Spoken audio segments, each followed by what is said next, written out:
Hi everyone, let's crack one day exams Hindi में। मैं प्रदीप आपका स्वागत करता हूं। Welcome to the study 24.7। दोस्तों, गणित की जो हमारी सीरीज चल रही थी उस सीरीज का आज ये 30वां लेक्चर है। इससे पहले हमारे 19 लेक्चर कंप्लीट हो चुके हैं। इससे पहले वाला जो लेक्चर था उस लेक्चर में हमने परसेंटेज का टाइप नंबर 11 पूरी तरह से कवर कर दिया था और आज की क्लास में हम परसेंटेज का टाइप नंबर 12 डिस्कस करने वाले हैं। देखो, यहाँ पर लिखा है टाइप नंबर 12। इसका एक स्पेशल नाम भी हमने रखा है, समय में परिवर्तन के कारण बचत में प्रतिशत परिवर्तन। मतलब समय में अगर चेंज करेंगे, समय में कमी या फिर वृद्धि करेंगे, इसके कारण हमें बचत में कमी करनी पड़ेगी या फिर वृद्धि करनी पड़ेगी। अब यहाँ से सवाल कैसे बनेंगे? सवाल देखो इस तरह से बनते हैं। ये पहली बात तो ये जो परसेंटेज का ये टाइप है ये अपने आप में छोटा टाइप है, तो ये क्लास कोई ज़्यादा लंबी नहीं होगी, बहुत छोटी क्लास रहने वाली है। देखो इस टाइप में किस तरह से सवाल आते हैं। आपसे बोलेगा कि एक व्यक्ति एक साल में, एक वर्ष के अंत में एक कार खरीदना चाहता है, जिसके कारण वह हर महीने एक निश्चित राशि बचाता है। अगर वह कार को 8 ही महीने में खरीदना चाहता है तो बताइए उसे कितनी बचत बढ़ानी पड़ेगी, मतलब बचत में कितने प्रतिशत की वृद्धि करनी होगी। ऐसा सवाल बनेगा। या फिर दूसरा है, एक व्यक्ति 15 महीने के अंतर्गत एक कार खरीदना चाहता है, लेकिन किसी प्रकार की समस्या होने के कारण वह कार को 20 महीने में जाकर खरीद पाया, तो बताइए उसने अपनी बचत में कितने परसेंट की कमी की गई, उसने कितनी परसेंट की कमी की होगी। तो इस तरह से सवाल आएंगे। बस यही नॉर्मल सा एक सवाल आएगा और इस पर डिपेंडेंट देखो, मुझे ज़्यादा तो सवाल नहीं मिले हैं। मुझे एक सवाल मिला है एसएससी एमटीएस एग्जाम में और इसके बाद एक और एग्जाम में मिला है जो ऐसा ही सवाल था। केवल 2 एग्जाम में मुझे सवाल मिले हैं। मैं 2-3 सवाल मैं अपनी तरफ से बनाकर रख दूंगा क्योंकि ज़्यादा इस टाइप के मुझे मिले नहीं हैं।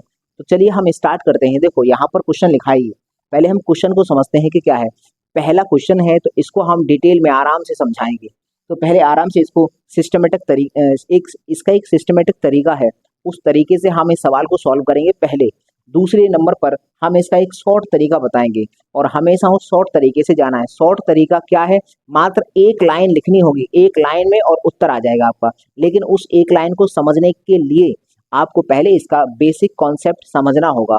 तो चलिए हम स्टार्ट करते हैं। देखो क्वेश्चन ये है, पीटर अपनी आय में से एक निश्चित धनराशि प्रति माह बचाता है ताकि 18 माह में एक कार खरीद सके। यदि वह कार मात्र एक वर्ष में खरीदना चाहता है तो उसे अपनी बचत में कितने प्रतिशत वृद्धि करनी पड़ेगी।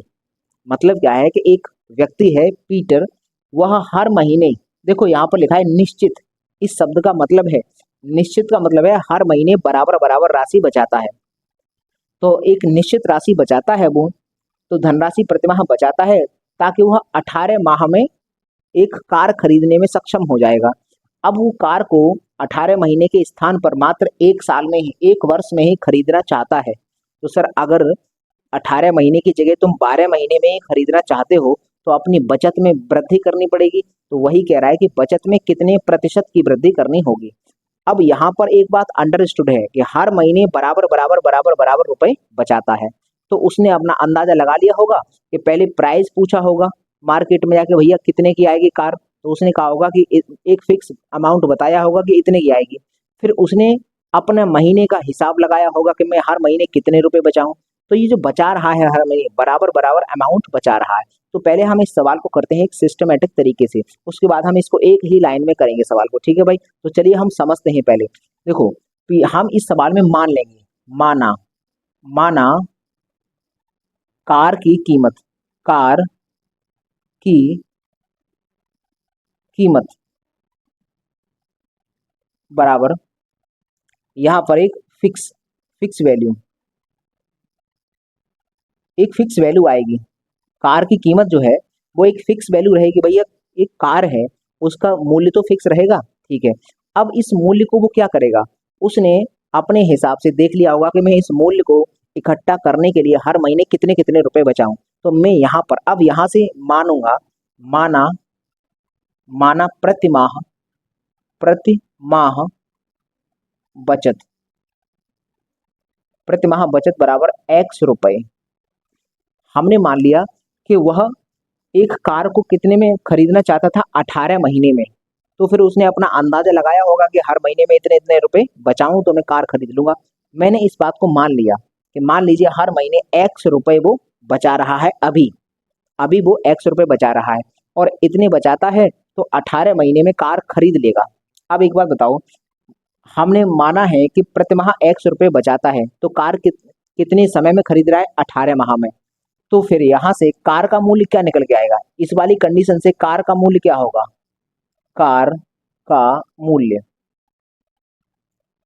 क्योंकि एक्स रुपए हर महीने बचाता है तो सर कितने महीने में कार खरीद लेगा, 18 महीने में।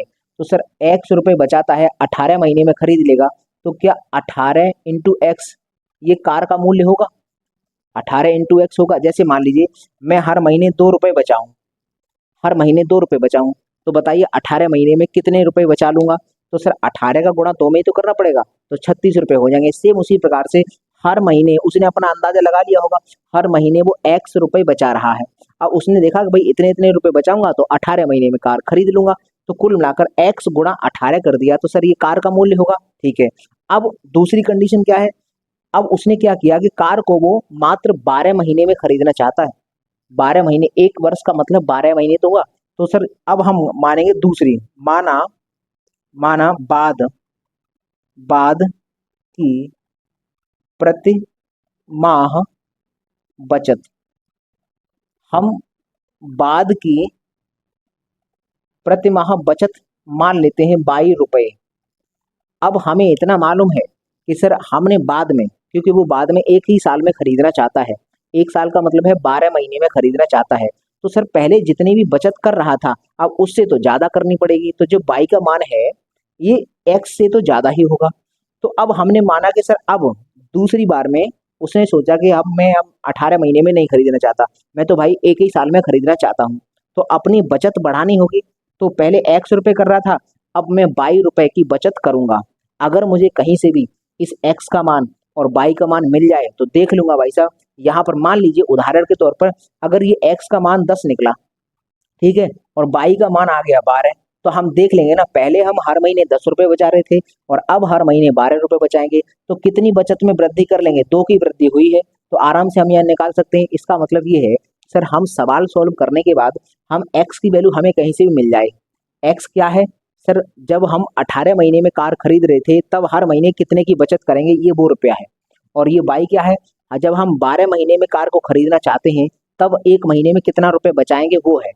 अगर इन दोनों की वैल्यू मिल जाएगी तो हम आराम से बता लेंगे ना कि सर ये पहले 10 रुपए में, मान लीजिए उदाहरण के तौर पर एग्जाम्पल माना कि सर पहले मान लीजिए 10 रुपए वो बचत कर रहा था हर महीने और अब वो बचत कर रहा है 12 रुपए, तो हम देख लेंगे ना कितना बढ़ गया है। तो हमारा मेन टारगेट क्या है सर, इन एक्स और बाई की वैल्यू निकाल लेना।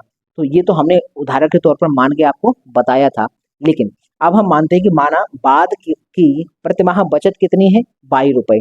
तो सर वो कितने में कार, अब यहाँ पर कार का मूल्य क्या होगा, कार का मूल्य, कार का मूल्य होगा 12 इंटू बाई, 12 बाई, 12 बाई कैसे होगा, क्योंकि सर इतना हम रुपया बचाएंगे। उसने फिर अंदाजा लगाया होगा कि अगर मैं ऐसा करता हूँ 22 रुपया बचाता हूँ तो 12 महीने में आ जाएगी, तो 22 गुणा 12 होगा। सर ये भी कार का ही मूल्य है, ये भी कार का मूल्य है और ये भी कार का मूल्य है। तो हम यहाँ पर सर मूल्य, कार का मूल्य तो फिक्स रहेगा, तो हम इन मूल्य को बराबर कर देंगे। हम बोल सकते हैं कि सर 18x बराबर 12 बाई होगा। तो अब हम इसको काट के छोटा कर सकते हैं सर, 6 से काट देंगे ये 3 बार, 6 से काट देंगे 2 बार, तो ये हो जाएगा 3x बराबर 2 बाई। अब हम इतना समझ में आ गया कि सर ये एक इक्वेशन टाइप का बनेगा। सर ऐसा हमने एक बताया था, तो हमने बताया था कि सर अगर कहीं 4a बराबर 5b लिखा है और मुझे a और b की वैल्यू चाहिए, तो मैं करता क्या हूँ सर, a की वैल्यू यहाँ मिलेगी और b की वैल्यू इधर मिलती है। ए की वैल्यू उसके सामने, ये जो बराबर का साइन है एक तरह से इसको मानो पुल है, पुल। तो अगर ए की वैल्यू चाहिए तो पुल पार करके उधर मिलेगी, बी की वैल्यू चाहिए तो इस पुल को पार करके इधर मिलेगी। सेम उसी प्रकार से यहाँ से एक्स और वाई की वैल्यू नहीं निकाल सकते हो, एक्स की वैल्यू होगी ये वाली और वाई की वैल्यू होगी ये वाली। तो हमें यहाँ समझ में आएगा सर एक्स कितना है, एक्स की वैल्यू निकल के आई 2 रुपए, मान लीजिए 2 रुपए या फिर यूनिट, ये यूनिट मान लीजिए 2 यूनिट निकल के आई। और बाई कितना है, सर बाई की वैल्यू है 3 यूनिट। अब एक्स था क्या, एक्स था शुरुआत में जब हम 18 महीने में खरीद रहे थे तब हम हर महीने कितने रुपए बचा रहे थे, तो हर महीने हम बचाएंगे 2 यूनिट रुपए। और बाद में जब बाद में हम 1 साल में खरीदना चाहते हैं तो हम कितना बचा रहे हैं, 3 यूनिट रुपए। तो अब देख लो ना भाई, 2 से 3 हो गया तो कितना बड़ा होगा, 1 बड़ा होगा। इसी का परसेंटेज बताओ, 1 बड़ा है। जो हमारी बचत है, पहले 2 रुपए की बचत हो रही थी, अब 3 रुपए की बचत कर रहे हैं, तो बचत में हमने 1 की वृद्धि की है, 1 की वृद्धि हुई है। और हुई कहाँ से, 2 से हुई है। तो 2 हम अपॉन में रखेंगे, मल्टीप्लाई करेंगे 100 का और परसेंटेज का लगाएंगे साइन, बराबर में आ गया 50%। ये हो गया इस सवाल का जवाब। तो इस सवाल का जवाब तो हो गया ऑप्शन नंबर डी। अब तुम कहोगे सर ये समझ में आ गया, समझ में क्या आया, हमने यहाँ पर माना है। अभी हम एक लाइन में बताएंगे कैसे करना है। हमने मान लिया है कि सर शुरुआत में हर महीने एक्स रुपए बचाएंगे तो 18 एक्स रुपए में मतलब कार आएगी। क्यों, क्योंकि हर महीने एक्स रुपए बचाते हैं और 18 महीने में आ जाएगी, तो 18 गुणा एक्स ये कार का मूल्य होगा। बाद में हमने मान लिया है सर प्रति महीने 22 रुपए बचाएंगे, तो अब कार आ जाएगी 12 महीने में, तो 12 गुणा 22 करके ये भी कार का मूल्य होगा, और कार का मूल्य तो बराबर होगा। तो इन दोनों को बराबर करने के बाद हमने एक्स और बाई की वैल्यू निकाल ली। एक्स को हमने माना है शुरुआत में 1 महीने में कितनी बचत कर रहे थे, और बाई को हमने माना है बाद में हम 1 महीने में कितनी बचत कर रहे हैं। तो शुरुआत में अगर 2 रुपए की बचत करते हैं तो बाद में हमें 3 रुपए की बचत करनी पड़ेगी। इसका मतलब कितना बढ़ाना पड़ेगा, 1 बढ़ाना पड़ेगा। तो बचत में इतनी वृद्धि करनी पड़ेगी, 1 की वृद्धि की गई है कहाँ से, 2 से। तो ये हो गया हमारा सवाल का जवाब 50%। अगर अब हम आपसे कहें कि सर इसको बहुत आसान तरीके से एक ही लाइन में हमें करना है, तो देखो ये तो मैंने समझाया था तुम्हें सवाल, ये मैंने तुम्हें समझाया था सवाल कि हमको ऐसे कर लेना है। लेकिन अगर हम इस सवाल को करना चाहें एक लाइन में, चलो हम यहाँ करते हैं कि सर हम अगर इस सवाल को अगर हमारे सामने आ गया तो आज के बाद हम एक ही लाइन में करेंगे। देखो यहाँ होता है क्या है, खरीदना कितने में चाहता है, शुरुआत में कितने में खरीदना चाहता है, 18 महीने में। तो हम सीधा मान लेंगे 18 गुणा शुरू शुरुआत, ये शुरुआत में मूल्य है, ठीक है, हमने शुरू लिख दिया बराबर। और बाद में कितने में खरीदना चाहता है, एक माह, वो 1 वर्ष, 1 वर्ष में कितने महीने होते हैं, 12 और ये हमने लिख दिया बाद। ये हो गया। हम यहाँ से डायरेक्ट समझेंगे, देखो यहाँ से या तो काट दो इसको, ना तो तुम इतना ही रखा रहने दो। वैसे काट के छोटा कर सकते हैं सर, 6 से ये कटा 3 बार, और 6 से ये कटा 2 बार, तो हम बोल सकते हैं 3 शुरू बराबर 2 बाद। ये डायरेक्ट हमको ऐसे करना है, ये बाद का प्राइस है और ये शुरुआत का प्राइस है। तो शुरुआत का प्राइस, ये वाला इक्वेशन समझो, ये वाला शुरू वाली बचत देखेंगे तो शुरू वाली बचत यहाँ है 2, और बाद की बचत देखेंगे तो बाद की बचत है 3।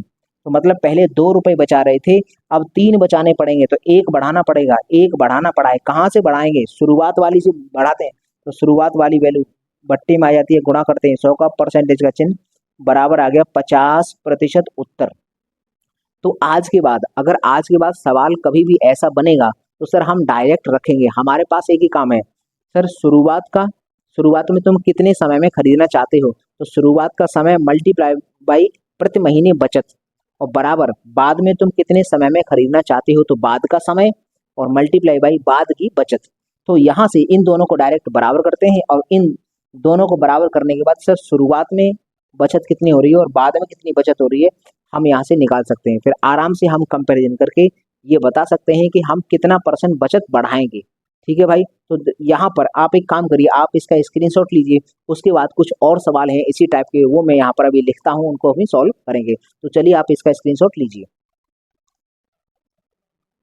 तो चलिए अब हम इन सवालों को देख लेते हैं। देखो क्वेश्चन नंबर 2, रमेश प्रतिमाह कुछ निश्चित धनराशि बचाता है ताकि वर्ष के अंत में वह एक गाय खरीद सके।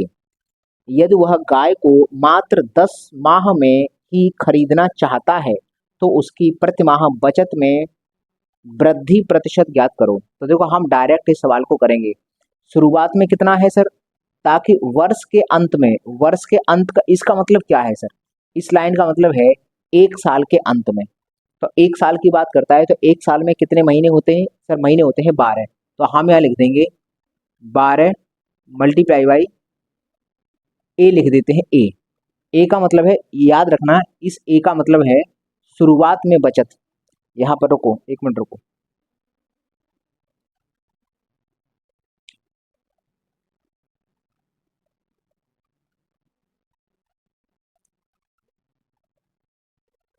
तो चलिए अब हम इन सवालों को भी देख लेते हैं। देखो क्वेश्चन नंबर 2, रमेश प्रतिमाह कुछ निश्चित धनराशि बचाता है ताकि वर्ष के अंत में वह एक गाय खरीद सके। यदि वह गाय को मात्र 10 माह में ही खरीदना चाहता है तो उसकी प्रतिमाह बचत में वृद्धि प्रतिशत ज्ञात करो। मतलब एक वर्ष के स्थान पर वह 10 ही महीने में खरीदना चाहता है। तो एक बात बताओ, एक वर्ष में कितने महीने होते हैं? एक वर्ष में महीने होते हैं सर 12, और वो खरीदना चाहता है 10 महीने में। तो हम यहाँ पर लिख देंगे कि यहाँ पर जो सेविंग होगी तो 12, शुरुआत के महीने कितने हैं? 12। तो हम यहाँ लिख देते हैं S1। S1 का मतलब है शुरुआत की सेविंग बराबर दूसरी बार में वो कितने समय कम कर दिया उसने, तो कुल मिलाकर समय 2 माह कम किया है और 10 माह की बात कर रहा है। तो हम यहाँ लिख देंगे 10 और ये है S2 बाद की, ये बाद की बचत है, ये शुरुआत की बचत है। 1 ये दिखाता है शुरुआत में बचत और 2 दिखा रहा है ये बाद में बचत। तो देखो हम इसको काट के छोटा भी कर सकते हैं, अगर नहीं करना चाहें तो डायरेक्ट है S1 का मान है 10 और S2 का मान होगा ये 12। इसका मतलब ये है S1 है शुरुआत की बचत, अगर शुरुआत में 10 रुपए बचा रहा था तो अब हमको 12 रुपए बचाने पड़ेंगे। इसका मतलब सर 2 रुपए बढ़ाने पड़ेंगे, और बढ़ाने कहाँ से पड़ते हैं? शुरुआत से। तो शुरुआत में कितने की बचत कर रहे थे? 10 की, तो 10 से हमें बढ़ाने पड़ेंगे 2 रुपए, बढ़ाने पड़ेंगे 10 से, गुणा कर देंगे 100 का परसेंटेज का चिन्ह। तो सर 10 का ये जीरो कट जाएगा, आएगा आंसर आपका 20%। तो देखो बड़ी आसानी से हमने इस सवाल को कर लिया सर, 20% हमारा उत्तर बना ऑप्शन नंबर 1।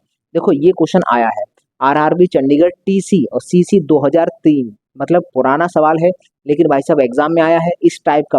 मैं कहा ना परसेंटेज का कोई भी टाइप मैं छोड़ूंगा नहीं, हर एक टाइप यहाँ पर कवर होगा और बाद में हम मिसलीनियस करेंगे, ठीक है भाई। तो कोई भी टाइप नहीं छूटेगा, आप करते जाओ। बेशक ये टाइप छोटा है लेकिन हमारे एग्जाम के पॉइंट ऑफ व्यू से महत्वपूर्ण है, पता नहीं कब कौन सा सवाल आ जाए, तो हमें हर एक सवाल सीखना है। अगला क्वेश्चन करते हैं। मोहन प्रतिमाह कुछ पैसे बचाता है ताकि वह एक वर्ष में एक कार खरीद सके। यदि वह कार को मात्र 9 ही महीने में खरीदना चाहता है तो उसकी बचत में प्रतिशत वृद्धि, मतलब एक वर्ष की बात कर रहा है, एक वर्ष में 12 महीने होते हैं, तो 12S1 बराबर 9 ही महीने में खरीदना चाहता है तो 9S2 हो जाएगा। 12 महीने के स्थान पर, एक वर्ष का मतलब 12 महीने, 12 महीने के स्थान पर 9 महीने में खरीदना चाहता है तो S1 की वैल्यू होगी 9 और S2 की वैल्यू होगी 12। इसका मतलब सर पहले अगर 9 रुपए बचा रहा था तो अब उसको बचाने पड़ेंगे 12 रुपए। तो कितना बढ़ाना पड़ेगा सर? पहले 9 रुपए था और अब बचत है 12, तो 3 रुपए बढ़ाने पड़ेंगे। कहाँ से बढ़ाने पड़ेंगे सर? शुरुआत की बचत से। शुरुआत में बचत कितनी कर रहे थे? 9 रुपए, तो हम बट्टे में लिख देंगे 9 और गुणा कर देंगे 100 का, परसेंटेज का लगाएंगे चिन्ह। इससे ये कट जाता है 3 बार और 3 का भाग 100 में लगाते हैं तो 33 सही 1/3% इस सवाल का जवाब होगा। ऑप्शन नंबर बी इस सवाल का जवाब है। अगला क्वेश्चन देखते हैं, क्वेश्चन नंबर 4। एक व्यक्ति प्रति माह एक निश्चित धनराशि बचाता है ताकि वह 2 वर्ष में एक मोबाइल खरीद सके। कुछ अतिरिक्त खर्चा होने के कारण उसे अपनी बचत में X% की कमी करनी पड़ी तथा वह मोबाइल को 30 माह में खरीद पाया, तो X का मान बताओ। देखो अब क्या करा है, वो खरीदना चाह रहा था 2 वर्ष में, लेकिन 30 माह जाकर, 30 माह की बात कर रहे हैं, कहा गया 30 माह में खरीद पाया।